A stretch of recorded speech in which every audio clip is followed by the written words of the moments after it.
odam bolasini hammasi xatokor. Xatokor bo'lganda ham ko'p xato qiladi. Lekin o'sha xatokorlarning yaxshisi tavba qiluvchilaridir.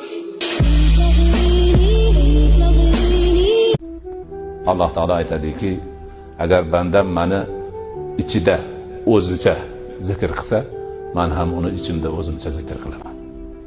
Agar bandam meni ko'pchilikni odamlarning ichida zikr qilsa, men uni ko'pchiligidan ko'ra yaxshi ko'pchilikni ichida uni zikr qilaman, ya'ni farishtalarning oldida. Qur'onda aytib qo'ydi Alloh taolo: "Fazkuruni azkurkum washkuruli va la takfurun." Meni zikr qilinglar bandalarim, men sizlarni zikr qilaman. Menga shukr keltiringlar, kufr keltirmanglar. Bandaning zikri, Allohni zikr qilishi o'ziga foyda ekan. Men Allohni zikr qilyapman deydi, lekin buni mukofoti Alloh uni zikr qiladi. Zikr bilan zikrning farqi bor.